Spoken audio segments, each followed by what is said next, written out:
Library. 이탈리아 파르마 대학교의 신경과학 연구팀은 원숭이의 행동과 뇌의 관계 연구하다 우연히 거울뉴런 세포를 발견하게 되었습니다. 이 신경세포 덕분에 원숭이는 남이 하는 행동을 보는 것만으로 내가 실제로 그 행동을 할 때처럼 자신의 뇌 속에서 일종의 시뮬레이션이 벌어지게 되는데, 그렇다면 인간에게도 이런 뉴런이 존재할까요? 인간은 원숭이의 뇌보다 조금 더 복잡한 구조로 거울 뉴런이 존재하고 있어요. 운동이 실행되는 방식이나 운동의 목표, 운동을 실행하는 자의 의도 등을 모두를 정교하게 부호화할 수 있다는 거죠. 즉, 이 말은 거울 뉴런계가 미러링을 통해 다른 개체의 마음을 느낄 수 있는 기능을 한다는 뜻인 건데요. 실제로 사회적 상호작용에 실패하고 언어적 비언어적 의사소통에 어려움을 겪는 자폐 스펙트럼 장애를 앓는 이런 증상이 거울 뉴런과 연관이 있다는 사실이 뇌 활동을 측정하는 기능적 자기 공명 영상 기법을 통해 입증되기도 했는데요. 신경심리학자 조너선 콜은 신체적으로 타인의 표정을 따라하지 못하는 사람일수록 타인의 감정을 잘 읽지 못한다는 사실을 밝히기도 했습니다. 그렇지만 거울 뉴런계에도 한계는 있어요. 거울 뉴런만으로는 타인을 이해하고 타인을 존중하는 것에 여러 가지의 한계가 있다는 거죠. 이제까지 많은 사람들이 혐오와 차별을 공감 능력으로 변화시키려 했었는데요. 이것이 오히려 해법보다는 심한 부작용으로 이어져 현실적 문제로 발생하기 시작하였고, 내집단성, 일명 부족 본능이라 불리는 내집단 선호성으로 인해 오히려 정서적 공감이 갈등의 치료제로 쓰이기보다는 폭력의 증폭제로 작용되었던 거죠. 첫 번째 한계로 정서적 공감은 휘발성이 강하다는 겁니다. 2015년 전 세계를 떠들썩하게 만들었던 쿠르디의 사진은 난민에 대한 수용 정책 방향을 바꿀 만큼 위력이 큰 정서적 공감대를 만들어냈었습니다. 그러나 안타깝게도 이것은 그리 오래가지 못했습니다. 몇 년도 안 돼 자국민과 난민의 갈등 문제로 이어지게 되면서 짧게 휘발되어 버렸죠. 또한 이것은 우리와 그들을 구분하고 그들을 차별하게 만드는 내집단 선호성에서 비롯된 것으로 볼 수 있는데요. 놀라운 사실은 그동안 우리가 사랑 호르몬 또는 공감 호르몬으로 알고 있던 옥시토신이 내집단 구성원에게로 한정되어 있기 때문이라는 최근 연구에서 밝혀지면서 감정적 공감에는 한계가 있다는 것이 입증되었습니다. 즉, 이제껏 우리가 사랑 호르몬이라 말했던 호르몬이 마치 호르몬의 불균형 때문에 건강을 해치듯 옥시토신은 집단 사이의 깊은 갈등을 유발시킬 수 있는 편협한 공감 호르몬으로 속칭 꼰대 같은 호르몬이었다는 겁니다. 이러한 호르몬과 내집단 선호성은 정서적 공감으로조차 변화시키기 어렵다는 것을 난민에 대한 태도 현상 사례에서 잘 드러나게 된 거죠. 또한 노숙자를 투명인간으로 취급하는 행위, 인종차별, 그리고 포르노와 같은 야한 동영상 등에 중독된 자들이 여성을 물건처럼 취급하게 되는 현상, 이 모든 것들이 정서적 공감으로 인해 나타나는 현상 중 하나로 볼 수 있습니다. 실제로 뇌과학 연구에 따르면 인간화 비인간화가 일어나는 뇌신경 네트워크가 존재하는데, 사람들이 노숙자나 약물 중독자를 떠올릴 경우에는 이 네트워크의 활성이 매우 약하다는 사실을 발견하게 되었다고 합니다. 바로 연구에 참여하는 사람들은 노숙자나 약물 중독자들을 인간으로 보지 않았다는 뜻인 거죠.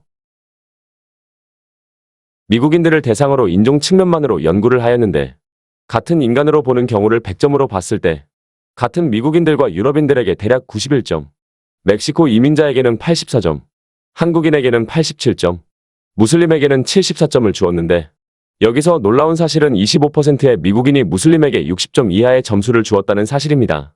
미국인들의 25%가 무슬림을 미국에 큰 해악을 줄 잠재적 암덩어리로 본다고 답했다고 하는데요. 이것은 무슬림을 인간으로 보지 않았다는 것과 같은 뜻으로 해석될 수 있다고 합니다. 그렇다면 과연 외집단과 내집단을 나누었기 때문에 이런 현상이 일어났을까요? 사실 이러한 정서적 공감이 외집단을 비인간화시키는 것에는 또 다른 이유가 있었는데요. 그것은 바로 사람마다 정서적 공감이라는 것이 한정된 자원이기 때문에 이런 현상이 일어난다는 겁니다. 즉, 어느 누군가에게 자신이 가진 공감을 다 써버리면 다른 사람에게는 더 이상 줄 공감이 완전히 없어지는 특성을 가지고 있다는 거죠. 그렇기 때문에 만약 당신이 가족이나 혹은 동호회 등 강하게 공감을 하고 있는 어떤 집단이 있다면 당신은 당신이 소속된 집단에 대해 다른 사람이 반대의 의견을 내는 것만으로도 굉장한 분노가 일어나게 될 수 있다는 겁니다. 마치 알고리즘에서 당신이 우연히 선택한 그 어떤 선택들로 인해 자신도 모르는 사이 조금씩 그 집단의 신념들로 형성된 테두리 안으로 스며들어 버리게 되면서 그 집단에서 주장하는 견해가 자신의 견해보다 더 합리적이며 옳다고 믿게 된다는 겁니다. 이것이 무서운 까닭은 아무 잘못이 없는 사람도 그 집단에서 선동하는 무리가 싫어하게 되면 당신도 아무 이유 없이 그 사람을 싫어하는 걸 당연하게 받아들이게 된다는 거죠. 그럼 정서적 공감의 자동기계와 시스템과 같은 굴레에서 벗어나려면 어떻게 해야 할까요?